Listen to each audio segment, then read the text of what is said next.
I'm Daylene DeVore.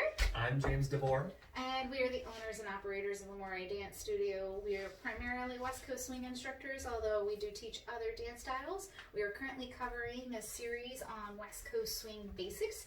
So we have a general video that overviews the 3 primary basics of West Coast swing, and then we have individual videos that cover the 5 basics of West Coast swing, as well as this video, the 6th one, in which it covers specifically connection.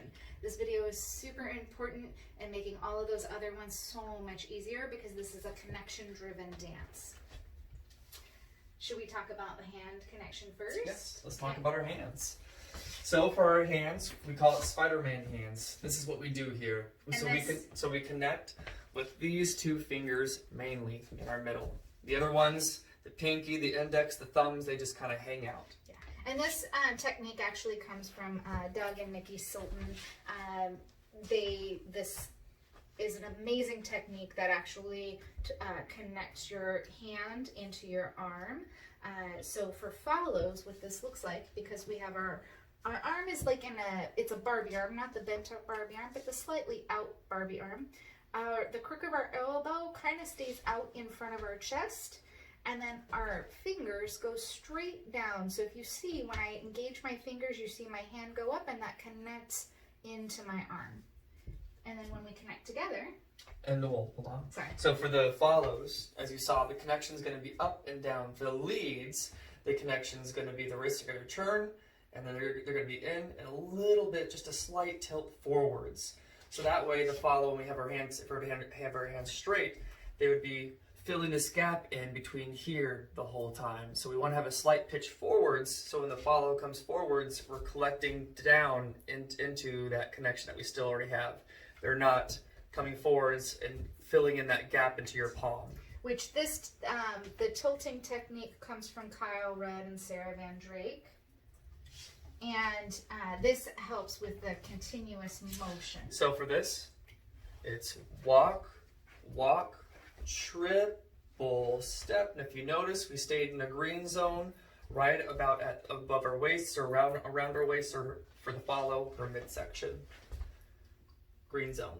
All right, back, triple step. Anything else? Yes. So what we mean by the green zone, we covered this in our other videos as well. The green zone is basically from the bottom part of your rib cage here down to your hip bones. OSHA standards. And the yellow zone is from the bottom of your rib cage here to your top of your shoulders. From your shoulders up is all red zone. What that means is danger zone. So this is where shoulder injuries, as soon as your arm comes up and you hit here, everything above it is higher risk for shoulder injury, okay? Here, we can collect a lot of energy and be just fine and safe. Here, our energy we want to be using is a bit less because more damage can occur. And up here, it's usually feather light that happens because we want to just, prevent any kind of possible damage to occur from either one of us. And this is also important because the leads, you are driving the follow. So our follow's frame is the steering wheel, and we'll cover some of that in more detail here. But it is important because the follow is doing all of the movement. It is really important to keep your follow's frame in their green zone. Every time you bring their frame up into their yellow zone, that is going to throw us off of balance. And it's going to make it harder for us to steer and to keep up with fast transitions. But if you want us to be responsive and to be very fast and stable, keep us in our green zone, okay? Now in our connection, we want to make sure to be smooth and quiet. That way we can really hear each other and what's happening and what we're asking of each other. If we are here and we have a lot of hand movement as we're dancing, that's very loud. You can't hear anything else of what's going on because we have a lot of this. Same thing goes with our upper bodies because this is all attached, right? If we're up here and we're going wild with our shoulders, our follow's not going to see or feel anything of what's going on underneath. So we want to make sure to be quiet. Think of kind of like we're carrying maybe a book on our head, and that's just for reference, yeah. Okay. There's a couple of different ways to think of this, okay? So I like visual because this just helps people and you'll connect with different things. So one of the first thing that's happening is this is like a game of telephone. So you remember like the old game of telephone where there's the can and the string and then it connects to the other can. So if you think about, that is the leads, one of the cans. You're sending the signal from that can up your body, through your hand, to this can, to my can, through my body, down to my other can. So you want to keep this line clear. If anything disrupts the signal dies here and it never reaches that other can. So that's part of what he's saying when he's saying don't have a bunch of noise up here. We can feel it, but that's the only thing we can feel. So the other way to think about this too is leads are like the anchor and the follow is like the boat. So we sort of stay in a tension-driven drift from the connection, and it's from the lower point. So always from the lower point, not up here, from down here. So if it's to the side, it's hips out, and if it's back, it's butt back, okay? And just like the law, what's that law? Newton's law? Oh. And right? then we also follow the Newton's law of motion, which means... So the fall is always drifting in a direction. Normally that direction is going to be backwards, unless that direction is asked to move forwards. The follow will keep moving in that direction unless you stop and redirect and move that somewhere else.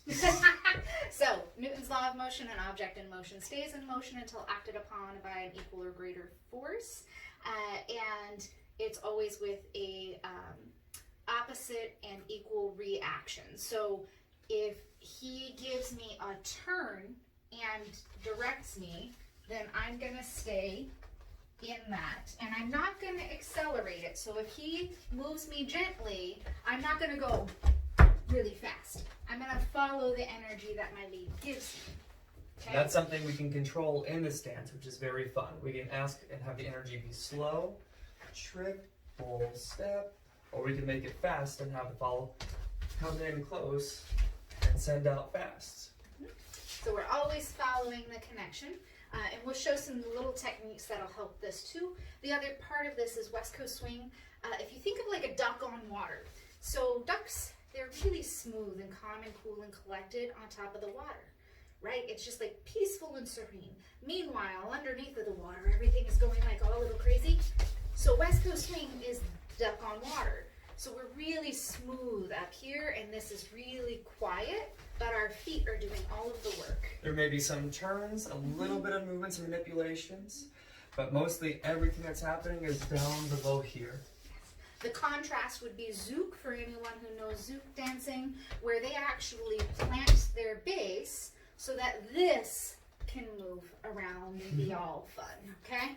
So that gives you some visuals to help you know whether or not you're doing it right. We're going to talk a little bit about how to hold frame now. And a very simple way of thinking about holding frame is thinking of holding, I come from ballet, so really I just think about holding first position, but holding first position in like a ball format. So if I was thinking like I'm holding like one of those, the balls that you exercise on, so I'm holding this big ball. So my lead, if he was to take my frame and take me forward, I keep my ball. It might squish a little bit, but I don't let it just go in, because that's not going to hold my frame. Now it's popped. Yeah, Now it's that's popped. a sad ball. Keep a ball. Keep a ball. So the other part of this is when I rotate, I follow where my hands are. So if you think of like Iron Man, and I had a light here and it was shining on my hands, I'm going to keep it so I can be directly impacted, and I don't have to think about it. My frame just follows, and then my feet follow my frame. So I don't have to think about what's happening with my feet as much, because they're going to do what they need to do to keep me from falling. So as long as I am stable and holding my frame, I'm in a good place. The other part of this is the pitch. So if you think about doing squats, the pitch that you have when you do a squat, which is that nose over toes, sports ready sort of position, we keep this in West Coast swing. And the reason why we keep this in West Coast swing is because we're constantly changing direction and being asked to turn and those sorts of things. So this will help you to have that stable place. And to go off of that, it's the same thing with your stance and the way you set your body up. Everything you want to set to be prepared. So that's A-frame. So when you're looking at our upper halves, we're normally at an A-frame. We're not collapsed in, we're not all the way out, we're at an A-frame. Whoop, whoop. Same thing for the follow, just maybe a little bit smaller because they're a little bit more dainty. And then same for our legs, same thing here. We're not having our feet close in when we're starting dancing right here because that would be easy to push over, right? We have nothing to really hold ourselves. Now we're not all the way out here either because we may be stable from left or right, but forwards I can get easily pushed over or pushed forward and backwards. So we're kind of staggered and we're at just about a shoulder width, right down here. When you see the football players, they're here. We're about right here. We're not all the way down here. We're up, we're relaxed, but we have a good posture. We're not collapsed in. We're up, keeping our, what do you call it?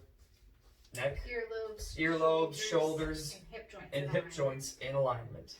And he's showing you a wider stance to give you a good visual, but as a dancer, you're not going to stand quite that wide.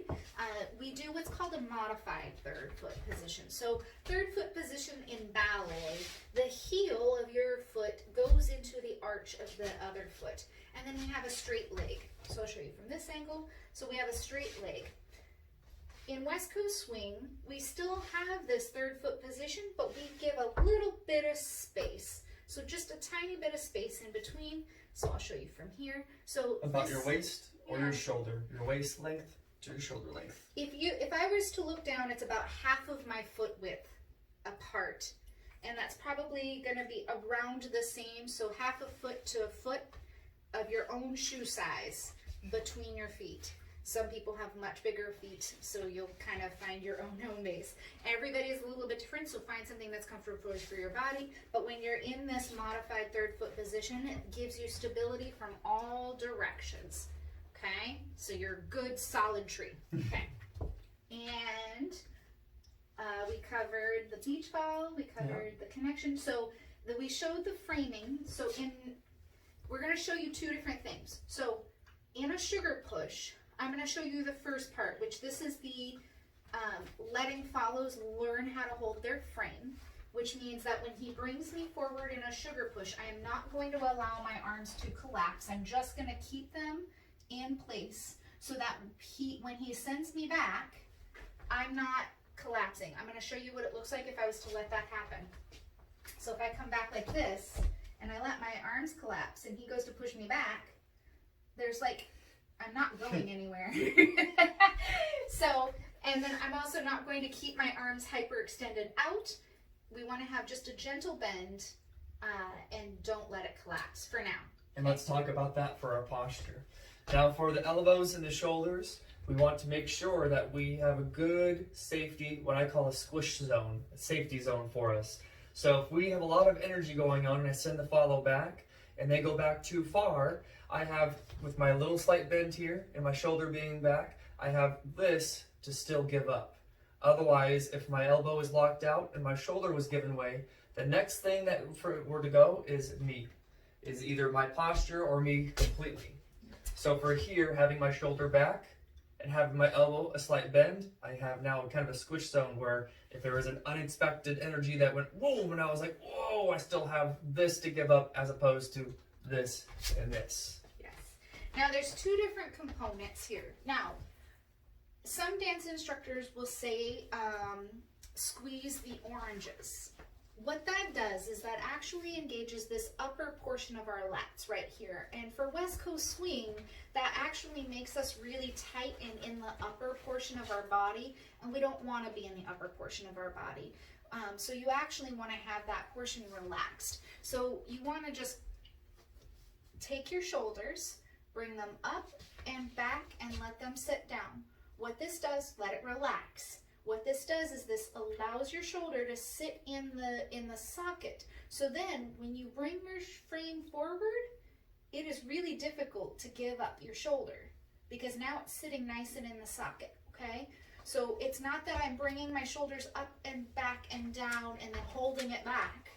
I'm just letting it sit in the socket, and then that gives me this really nice solid frame. And then as far as the lats go, we're actually going to focus on pulling our belly button towards our spine, and that's going to help engage our core. Kind of think of taking a big deep breath and then pushing it out real fast.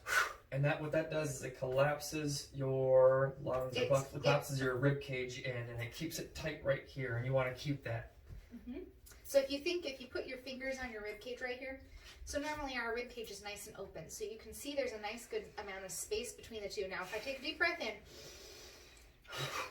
boom. Do you see how much that space closed between my fingers? So now I just hold for now as I'm training my muscles. Keep breathing. Keep breathing. But hold that. Hold that. Although breathing's not important when dancing. I'm just kidding. It's totally important. So this will help you with not only keeping that core engaged, but it'll also engage you more lower versus upper, because we want to be engaged down here, not up here. It'll help you drive everything from your core rather than your extremities. Okay, and then so for follows, as you develop an understanding of your frame and train those muscles, we will actually allow our frame to adjust to our lead. So as now when I do the sugar push, I will also give, but I'm not changing the connection. So the hands still feel the same there as they do if I do this, so that he doesn't feel the difference in the two, but I know how to not let my frame collapse, and I have the muscle control now because my body understands it. So just know that there's a journey, and it's some of the stuff that we teach is just to get you started on the right foot, and then that'll be molded and shaped later as you learn more things and take from other instructors. All right. Anything else? No, I think that's all. Good. So this gives you now, a good overview for what's happening. Play around with this. I actually recommend just like directing each other around and doing your basics while holding your beach ball. Don't let your beach ball pop. Yep. Keep it there. Maybe it has a little squish, but don't let it pop. And follow your beach ball. So if your lead rotates you up, just kind of shape with it a little bit and start training your body how to do that. Okay? Right. Thank you so much for watching. Watch all of our other videos on the basics of West Coast swing. Come back and see us for other dance videos. Have a great day. Bye.